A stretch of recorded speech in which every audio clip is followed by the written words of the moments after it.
사도행전 10장. 사도행전 10장.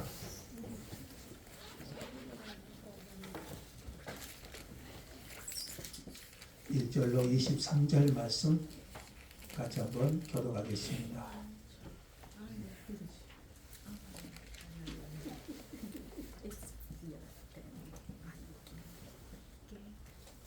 사도행전 10장 1절로 23절. 가이사랴에 고넬료라 하는 사람이 있으니 이달리아 부대라 하는 군대의 백부장이라.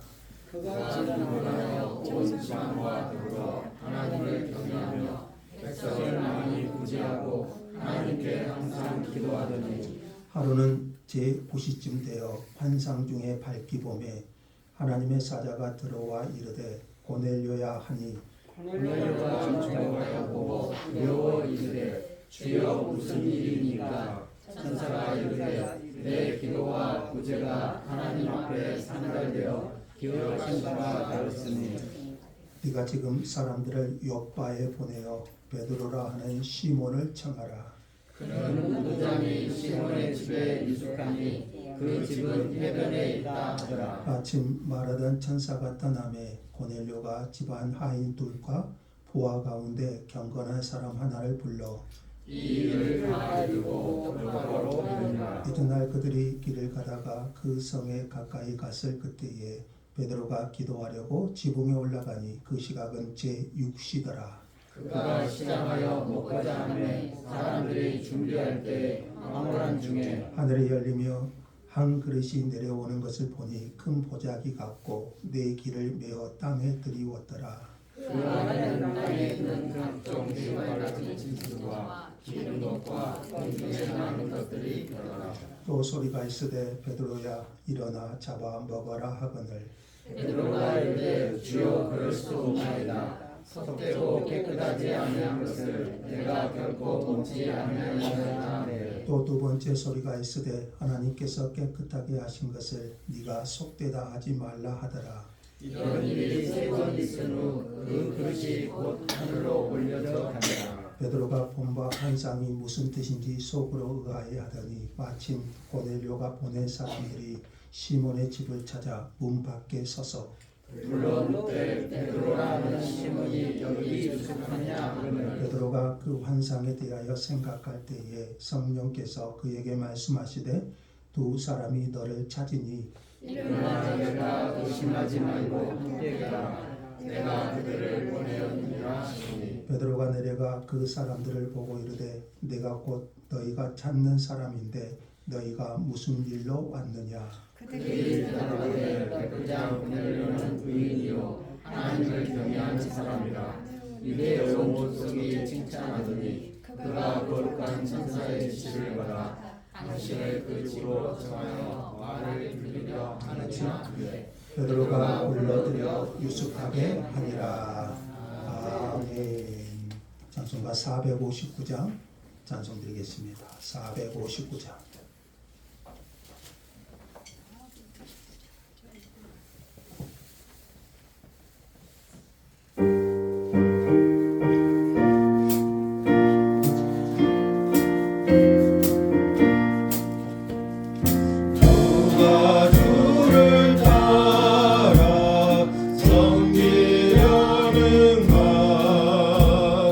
누가 죄를 떠나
6장 일어나 잡아먹어라 이 제목으로 함께 말씀 나누겠습니다. 그 제목 한번 해볼까요? 일어나 잡아먹어라. 아멘. 생명의 지장이 없으면 핸드폰은 꺼놓으시면 좋겠습니다. 생명의 지장이 없는 한 예배 시간에는 핸드폰을 꺼놓으시면 세상과 단절되니까요. 예배에 집중할 수 있을 것입니다. 이때 전화 안 받아도 생명에는 지장이 없습니다. 자, 사도행전 10장과 11장은 이방인 고넬료가 복음을 영접하는 사건이 기록되어 있습니다.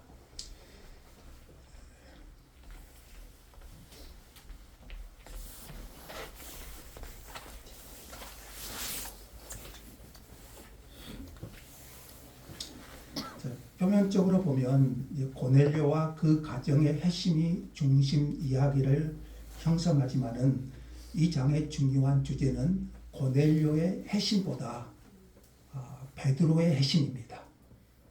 베드로의 핵심, 핵심이라고 부를 만큼 베드로의 생각의 핵심, 세계관의 핵심의 변화를 다루고 있습니다.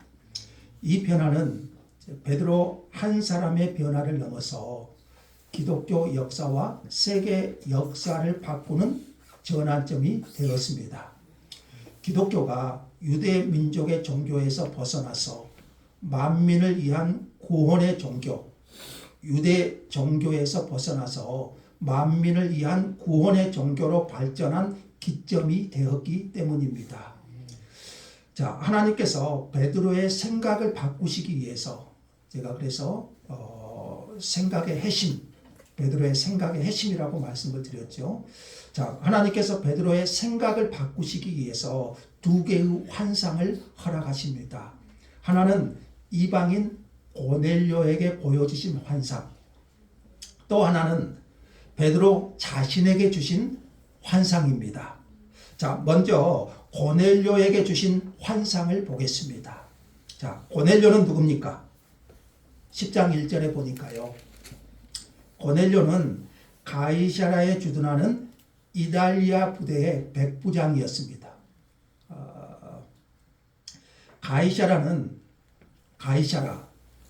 가이사랴는 헤롯 대왕이 과시용으로 건설한 해안 도시인데 헤롯은 이 도시 이름을 로마 황제 가이사 아구스토의 이름을 붙여서 가이사랴 이렇게 붙였습니다.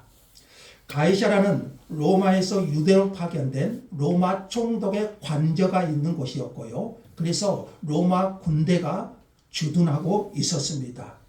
고넬료는 이 부대의 백부장, 우리가 백부장 하면은 100명의 군사를 지휘하는 그 사람이 백부장이죠.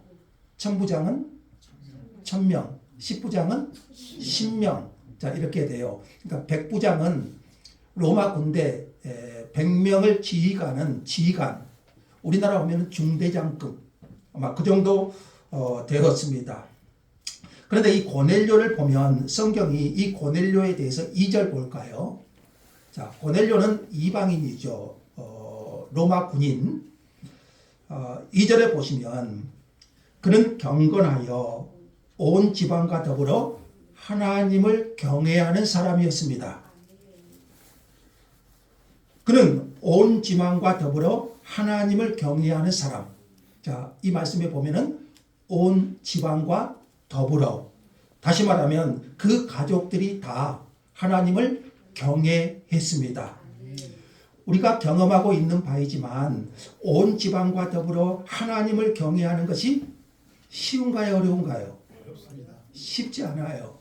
온 가족이 더불어서 하나님을 경외한다는 것은 쉽지 않습니다. 여러분, 아기가 태어나서 13살이 되면 영어로 보면 그때부터 틴자가 붙습니다. 틴. 13세부터 그리고 19세까지 13에서 19까지, 그래서 이 세대를 틴에이저 이렇게 부릅니다. 이들은 어디로 튈지 모르는 럭비공과 같고 때로는 짐승처럼 무섭기도 합니다. 그래서 부모들이 몸살을 앓습니다. 자녀들에게 하나님을 경외하는 믿음을 가르치기가 참으로 쉽지가 않습니다. 그런데 고넬료는 자녀들을 잘 케어해서 온 집안과 더불어 하나님을 경외했습니다. 뿐만 아닙니다. 그의 종들과 부하들까지 모두 하나님을 경외했습니다. 나중에 베드로가 고넬료의 집에 왔을 때 그의 하인들이 22절에 보니까요. 10장 22절에 보니까 그의 하인들이 이렇게 말합니다. 유대 온 족속이 칭찬하는 사람. 누가 그랬다는 거죠? 고넬료가요. 유대 온 족속이 칭찬하는 사람 이렇게 말했습니다. 뿐만 아니라 그는 다시 2절에 보니까요. 백성을 많이 구제하는 사람이었습니다. 여러분 돈이 많다고 구제하는 것은 아니죠. 잠언 19장 17절 한번 볼까요? 같이 한번 읽어볼까요?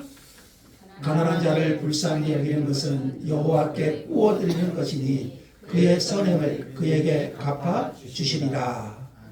가난한 자를 불쌍히 여기는 것은 여호와께 구워드리는 것이니 그의 선행을 그에게 갚아 주시리라. 아멘. 그는 하나님을 경외하는 마음으로 로마 백부장 군인이잖아요. 그렇지만 그는 하나님을 경외하는 마음으로 가난한 자를 불쌍히 여기고 백성을 많이 구제하는 사람이었습니다. 그리고 또 보세요. 그는 하나님께 항상 2절 끝부분 하나님께 항상 뭐 했어요? 기도하더니 하나님께 항상 기도하더니 특별히 사도행전 저자인 누가가 누군가의 신앙심을 표현할 때 가장 의미 있게 사용하는 말 중에 하나가 자주 기도한다. 이 표현입니다. 고넬료가 항상 기도했다는 말은 그가 기도의 용사 이 표현과 같아요. 고넬료는 늘 기도하는 사람이었습니다. 고넬료에 대한 사도행전의 저자 누가의 소개를 정리하면 그는 군인이었고 몇 명을 지휘했죠? 100명, 백부장. 그는 군인이었고 하나님을 경외하는 사람이었고 또 구제를 많이 하는 사람이었고 항상 기도하는 사람.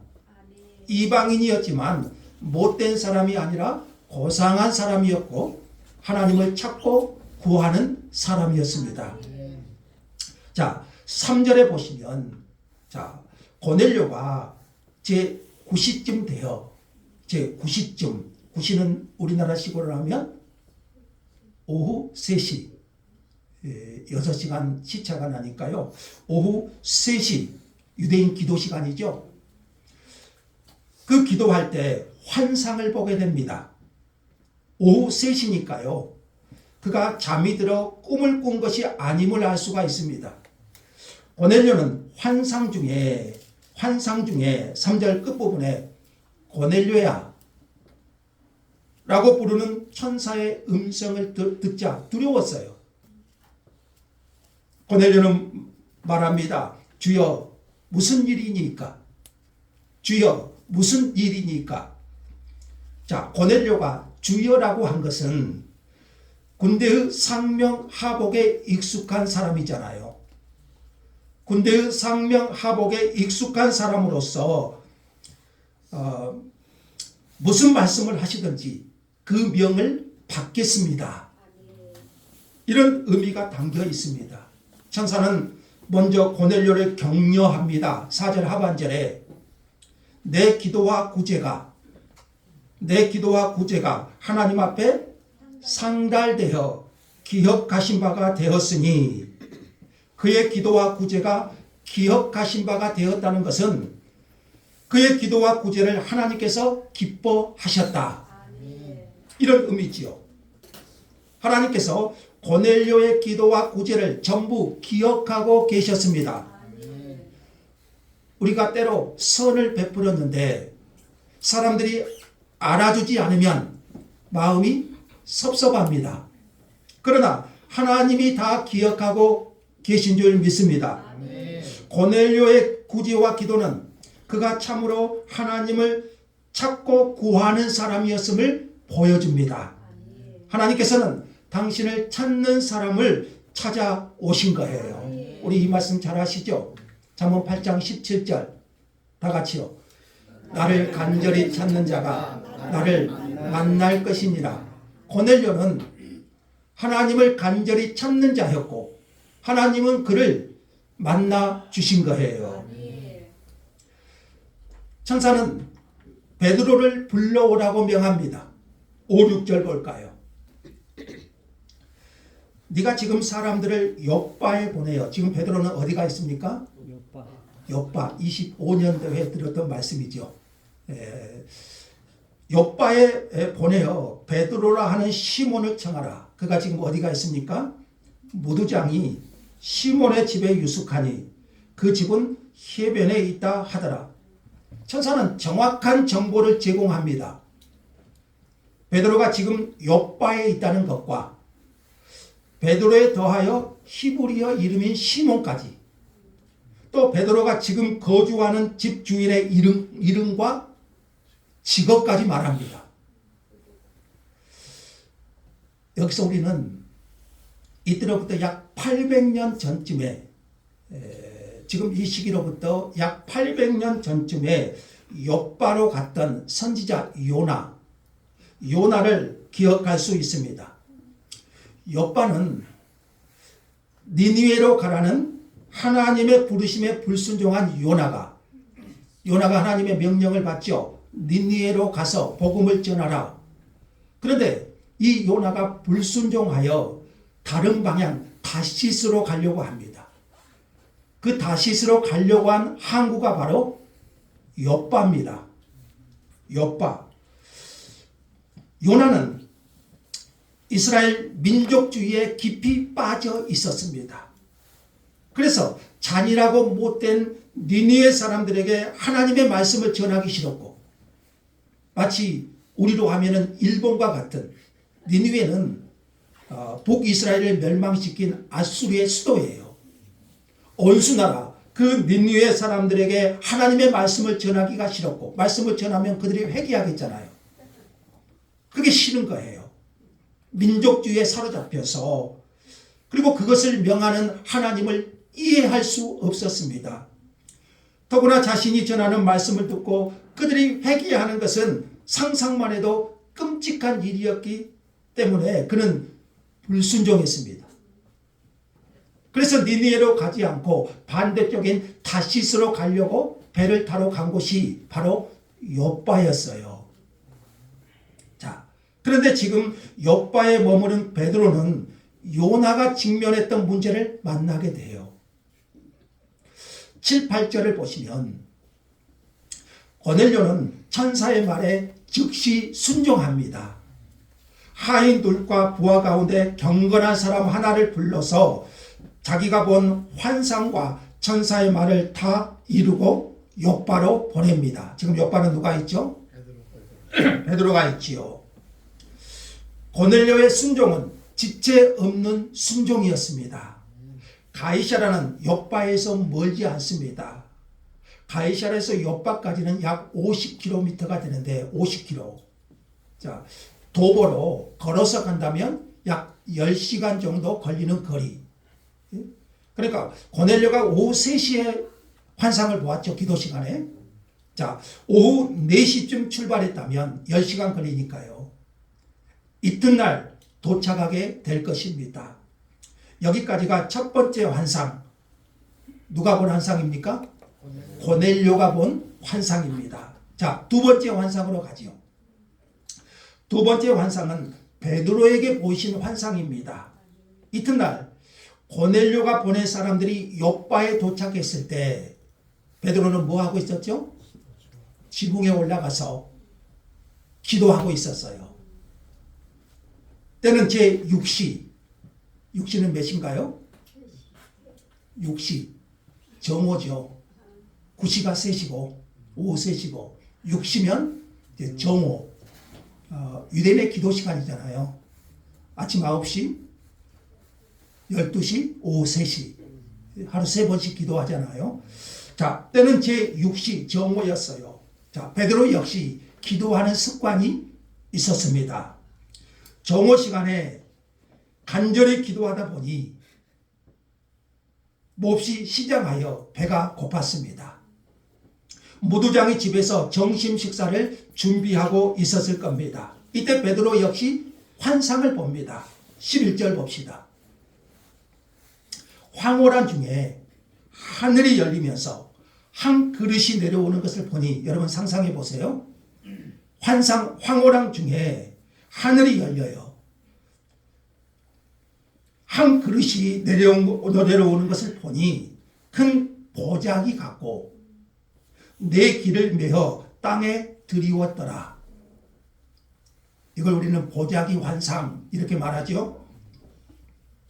황홀한 중에, 이 말은 신비하고 초월적인 경험을 말합니다. 갑자기 하늘이 열리면서 한 그릇같이 생긴 큰 보자기인데 네 기둥이가 메어 있는 채로 땅으로 내려오는 환상.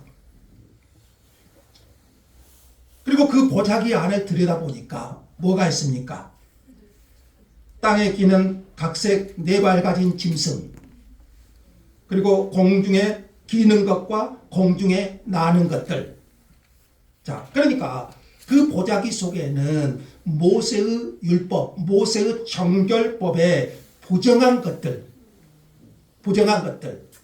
자, 우리 구약에 보면 모세의 정결법이 있죠. 부정한 짐승. 자, 그런 부정한 것들, 예를 들면 4발 달린 짐승 중 돼지, 또 개, 그리고 낙타, 이런 것들은 부정해요.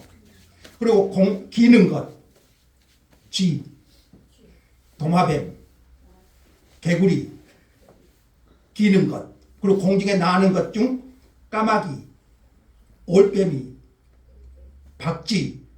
자, 이런 부정한 짐승들이 가득 차 있었어요. 유대인들에게 있어서 이런 짐승은 어떤 거죠? 부정한 것들이에요. 유대인들은 그런 부정한 짐승은 만지지도 않았고 먹지도 않았어요. 그런데 베드로는 하늘에서 음성을 듣습니다. 그 보자기 환상을 보면서 뭐라고 합니까? 베드로야, 잡아 먹어라. 13절 같이 한번 읽어볼까요? 또 소리가 있으되 베드로야, 일어나 잡아 먹어라. 베드로야, 일어나 잡아 먹어라. 유대인에게는 이것이 불가능한 것이었어요. 유대인들은 모세 정결법에 따라서 이런 부정한 짐승들은 보지도 않았고요, 먹지도 않았어요. 베드로는 이 명령을, 일어나 잡아먹어라 하신 이 명령을 주님께서 율법을 어기라고 자신을 시험하는 것으로 인식했을지도 모르겠어요. 주님이 나에게 율법을 어기라고 하시네? 자신을 테스트, 시험하는 것으로 인식했을지도 모르겠어요. 그래서 단호하게 거부합니다. 주여, 내가 그럴 수 없나이다. 14절에 베드로는 속되고 깨끗하지 아니한 것을 지금까지 한 번도 먹어본 적이 없다. 단호하게 거절합니다. 이러한 태도는 유대인들의 일반적인 태도였어요. 속된 것, 부정한 것을 먹는다는 것은 거룩한 백성이기를 포기하는 것과 같은 거였어요. 베드로는 이 지시를 거부하면서 자신은 하나님께 율법을 순종하고 있다고 믿었을 수 있습니다. 그런데 두 번째 소리가 또 들립니다. 15절. 하나님께서 깨끗하게 하신 것을 네가 속되다 하지 말라. 그럼에도 베드로는 여전히 자기 생각을 고집합니다. 그러자 또다시 음성이 들립니다. 하나님이 깨끗하게 하신 것을 네가 속되다 하지 말라. 몇 번 보이죠? 3번. 그 후 보자기는 하늘로 올려져 갔습니다. 천사는 베드로에게 3번이나 같은 말씀을 반복했습니다. 일어나 잡아 먹어라. 하나님이 깨끗하게 하신 것을 네가 속되다고 하지 말라. 여러분, 3번 반복되었다는 것은 이 환상 계시가 얼마나 중요한 계시인가를 보여주는 거죠. 베드로는 자기가 본 환상의 뜻이 무엇인지 속으로 의아해하고 있을 때, 바로 그때 고넬료가 보낸 사람들이 시몬의 집에 도착하여 베드로를 찾습니다. 여러분, 정말 놀라운 타이밍 아닙니까? 베드로가 이 환상의 의미가 무엇인지 의아해하고 있을 때, 그 순간에 마침 고넬료가 보낸 사람들이 베드로를 찾습니다. 그러자 성령께서 또 베드로에게 말씀하십니다. 20절 보세요. 2 사람이 너를 찾으니 일어나 내려가 의심하지 말고 함께 가라. 내가 그들을 보내었느니라. 자, 베드로는 지금 당연히 자신이 본 환상과 지금 성령께서 분부하시는 내용이 연결된다는 사실을 감지했을 거예요. 의심하지 말고 가라. 이 말은 유대인과 이방인을 구별짓지 말고 함께 가라는 것입니다. 왜냐하면 성령께서 그들을 보내셨기 때문이에요. 자, 그러니까 베드로는 보자기 환상을 보았고요. 지금 그 환상의 의미가 무엇인지 의아해하고 있을 때 고넬료가 보냈던 사람들이 마침 그 순간에 찾아왔고요. 그러므로 베드로는 이 환상을 어렴풋이 이방인과 유대인의 장벽을 허무시는 그 뜻이 있음을 어렴풋이 감지했을 것입니다. 베드로는 내려가서 그 사람들을 보고 묻습니다. 21절에요. 내가 곧 너희가 찾는 사람인데 너희가 무슨 일로 왔느냐? 그들의 대답이 뭔가요? 22절 한번 읽어볼까요? 22절 다 같이요. 그들이 대답하되 백부장 고넬료는 의인이요 하나님을 경외하는 사람이라. 유대 온 족속이 칭찬하더니 그가 거룩한 천사의 지시를 받아 당신을 그 집으로 청하여 말을 들으려 하느니라 한데. 예. 자, 백부장 고넬료는 의인이고 하나님을 경외하는 사람이라. 유대 온 족속이 칭찬하더니 그가 거룩한 천사의 지시를 받아. 자, 고넬료도 누구의 지시를 받았죠? 천사의 지시를 받아 당신을, 베드로를 그 집으로 청하여 말을 들으려 하느니라. 자, 베드로는 자기가 본 환상에 사로잡혀 있었고 성령님께서 지시하신 말씀을 생각하고 있었기에 그들이 유대인이 아닌 것과 그들이 하는 말을 들었을 때 환상의 의미를 어렴풋이 깨달았을 거예요. 베드로는 자기가 이방인 백부장 고넬료의 초청을 받은 것이 아니라 천사를 통해 명령하신 하나님의 초청을 받고 있다. 하나님의 초청을 받고 있다는 사실도 감지했을 것입니다. 생각해 보십시오. 느닷없이 들이닥친 이방인들의 방문과 50km나 되는 가이사랴에서 한 백부장이 자신을 초청했다는 말을 들었을 때 유대인 베드로가 선뜻 응했다고는 상상할 수 없는 일이에요.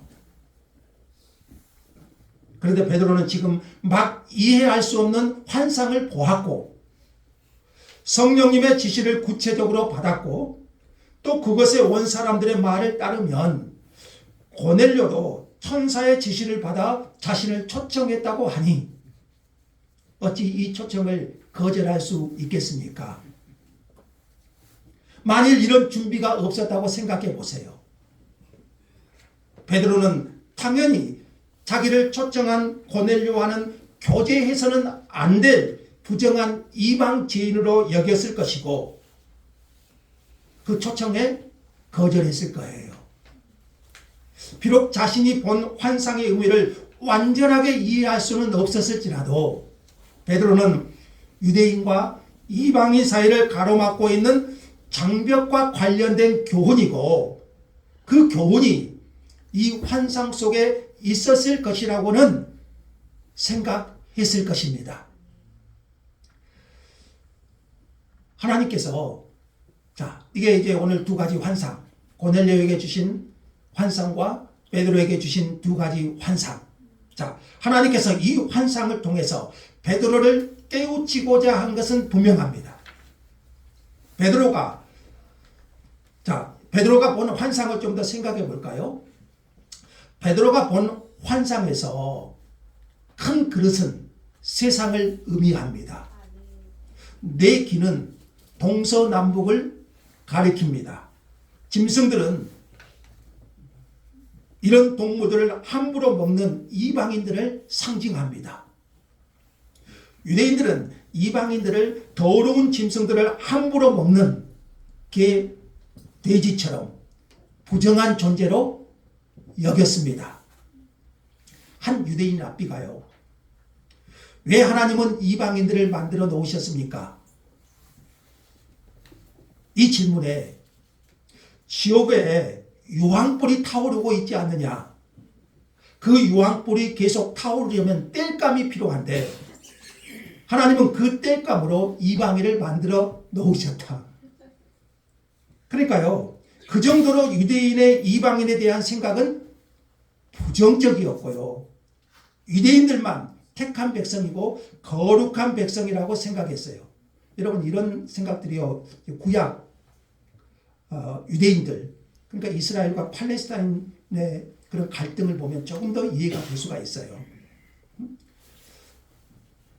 그래서 이방인들과는 교제하지 않았고 사람 취급을 하지 않는 거예요.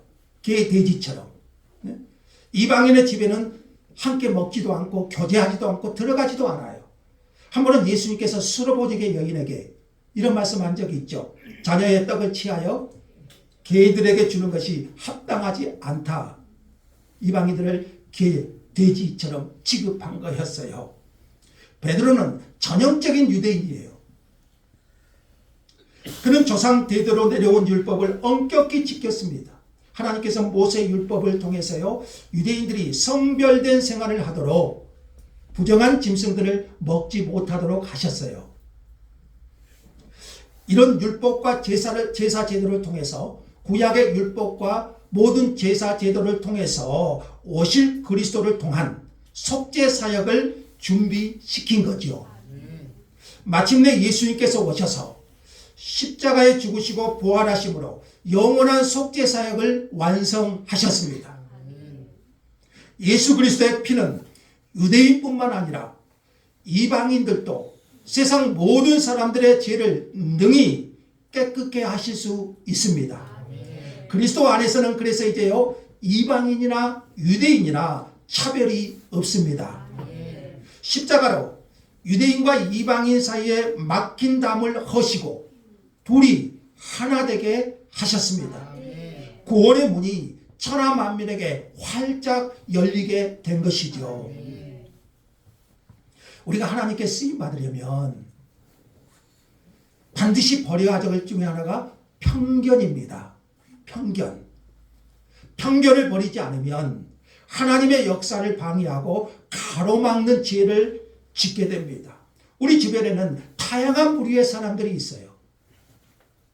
고집이 센 사람도 있고, 이기적인 사람도 있고, 잘난 사람도 있고, 못난 사람도 있고, 실패한 사람도 있고, 성공한 사람도 있고, 이들 모두는 우리의 복음의 대상입니다. 우리 마음의 율법과 사람에 대한 편견을 깨트려야 됩니다.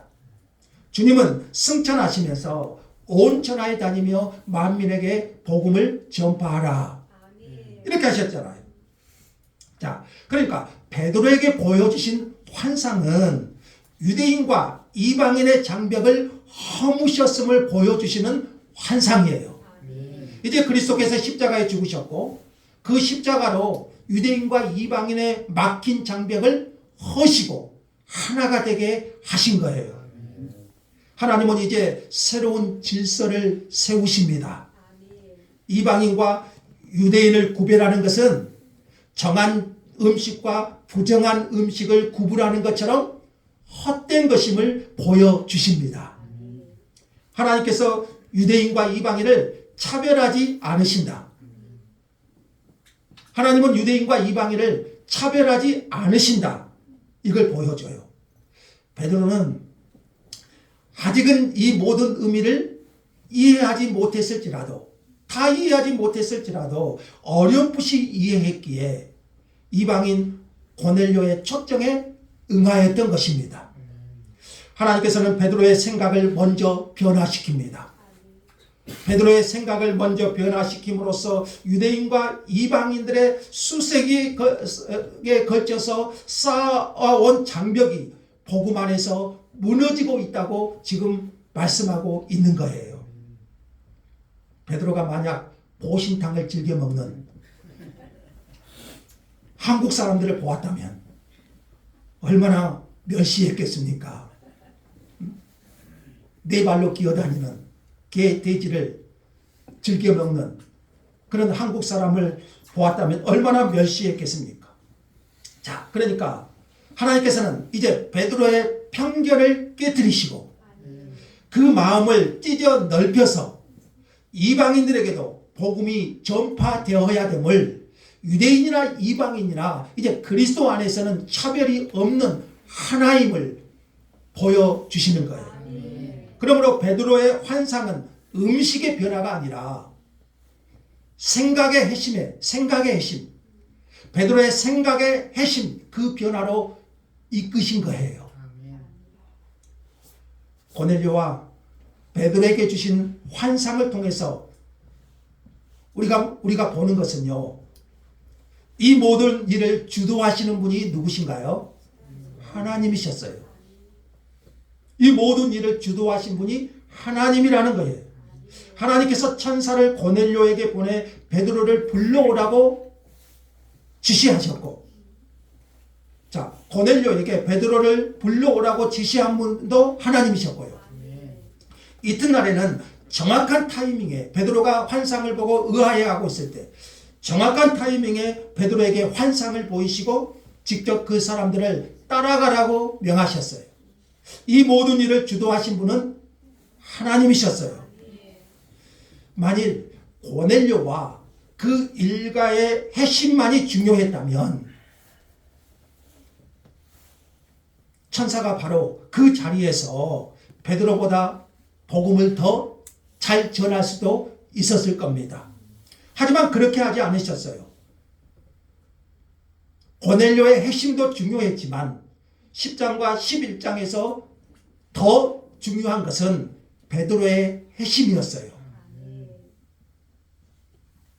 베드로를 빚어가시는 일, 베드로의 생각의 핵심, 세계관의 변화가 중요한 본질임을 보여주시는 거예요. 사람은 자기가 가진 신념이나 가치관을 쉽게 바꾸지 않습니다. 자기가 가진 신념이나 가치관 쉽게 안 바꿔요. 유대인 베드로도 마찬가지였어요. 그는 이미 하나님께서 인도하고 계시는 과정 속에서 지금 무두장이 시몬의 집에 유숙할 만큼 개방되어 있었지만 하나님께서는 거기에 멈추지 않으시고 사실 베드로의 마음을 지금 넓혀 오셨죠. 그러나 하나님은 거기에 멈추지 않으시고 그를 통하여 이방인들이 복음을 듣고 믿게 하시려고 베드로의 생각을 계속해서 그 뿌리부터 변화시켜 가신 거예요. 사람이 회심했다는 것은요, 그 사람이 회심했다는 것은 단지 죽어서 지옥에 갈 사람이 하나님 나라로 옮겨졌다, 또는 죄에서 해방되어 이제 하나님의 자녀가 되었다. 여러분, 회심했다는 것은 그런 의미를 뛰어넘습니다. 회심은 그 이상이에요. 회심은 여러분의 관점과 생각이 뿌리에서부터 바뀌는 거예요. 생각과 관점이. 자, 이것을 우리는 세계관의 변화, 이렇게도 말하고요. 이런 생각과 관점의 변화, 이게 회심이에요. 이것을 우리는 세계관의 변화 이렇게도 말합니다. 이 점에서 우리는 여러분은 생각의 변화, 세계관의 회심을 경험했는지 자문할 필요가 있어요. 회심은 단순히 내가 죄에서 구원받아 천국 백성이 되었다, 하나님의 자녀가 되었다, 이것을 뛰어넘어서 그 사람의 생각과 관점, 세계관의 변화가 일어나는 거예요. 자, 그러니까 사실 사도행전 10장과 11장은 표면적으로 보면은 고넬료와 그 가정의 회심이 중심을 이루지만 이 장의 더 중요한 주제는 뭐예요? 고넬료의 회심이라기보다 베드로의 회심이에요. 생각의 회심, 세계관의 변화. 하나님께서 베드로의 생각을 뿌리에서부터 바꿔 가시는 것을 볼 수 있는 거예요. 그래야 이제 사도인 베드로의 이 생각의 회심 변화가 있어요.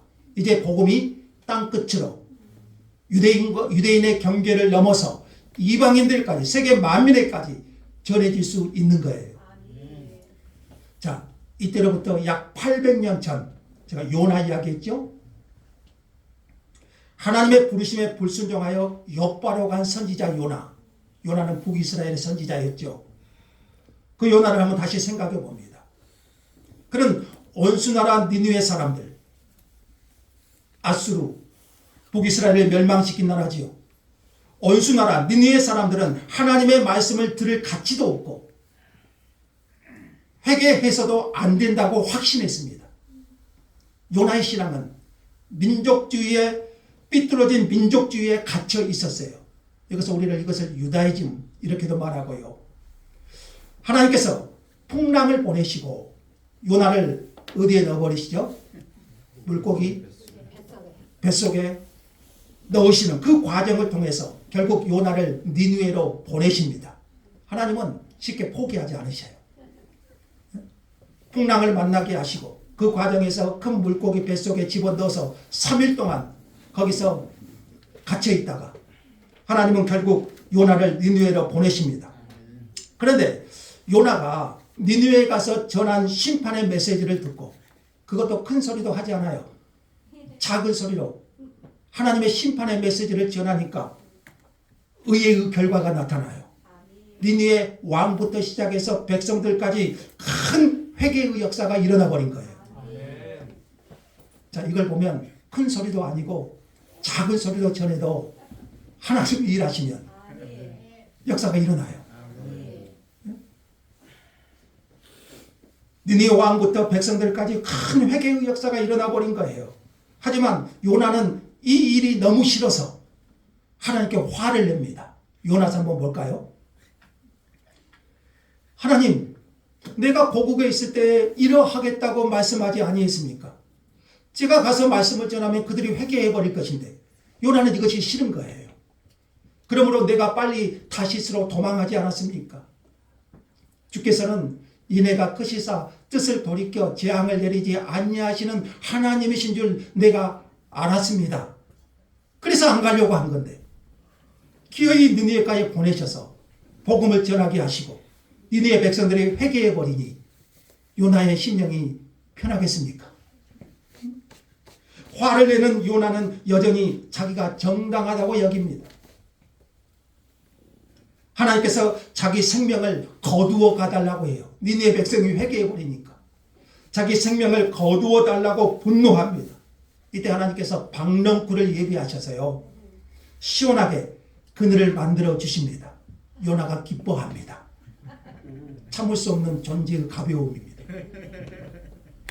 그런데 이번에는 벌레를 예비해서 박넝쿨을 갈아먹게 하시고 큰 동풍을 보내서 보내시니까 요나는 다시 불같이 분노합니다. 그때 하나님께서 또 이렇게 말씀하시죠. 같이 한번 읽어보죠. 여호와께서 이르시되 네가 수고도 아니하였고 재배도 아니하였고 하룻밤에 났다가 하룻밤에 말라버린 이 박넝쿨을 아꼈거든 하물며 이 성읍 니느웨에는 좌우를 분별하는 못하는 자가 12만여 명이요 가축도 많이 있나니 내가 어찌 아끼지 아니하겠느냐 하시니라. 결국 요나서의 이야기는요, 자기 확신에 가득 찬 요나 자신이 민족주의에 사로잡혀서 자기 확신에 가득 찬 요나 자신이 선교의 가장 큰 장애민임을 고발하고 있어요. 하나님은 욥바의 베드로를 그 자리에 서지 않게 하시려고, 욥바의 베드로를, 지금 베드로도 요나가 직면했던 그 문제가 있죠. 하나님은 욥바의 베드로를 그 자리에 서지 않게 하시려고 고넬료와 베드로에게 환상을 보이셨고 상황을 인도하셨습니다. 오로지 베드로의 생각의 핵심, 세계관의 핵심을 위해서입니다. 요나에게 그랬듯이 우리 모두에게 중요한 것은 늘 자기 자신입니다. 그러나 복음은 우리로 하여금 자신과 자신의 생각을 뛰어넘게 합니다. 복음은 본능을 넘어서게 합니다. 심지어 평소에 싫어하고 멸시하던 사람을 보는 관점을 바꾸어 냅니다. 하나님께서 복음을 통해서 우리 안에 이 생각의 핵심을 완성해 가십니다. 주님은 우리가 이러한 완고함의 족소에서 벗어나도록 생각의 핵심으로 우리를 인도하십니다. 그러면 우리는 그럴 수 없나이다 이렇게 말하지 않고 진실한 마음으로 순종의 자리로 나아가게 될 것입니다. 자, 이렇게 하나님은 두 개의 환상을 통해서 베드로의 생각의 핵심으로 이끄셨습니다. 이제 복음이 유대를 넘어서 이방인들에게도 똑같이 동일하게 전해져야 됨을 먼저 베드로의 마음을 넓히신 거죠. 주님께서 우리의 생각의 핵심을 복음으로 완성해 가시기를 주의 이름으로 축원합니다. 하나님 감사합니다.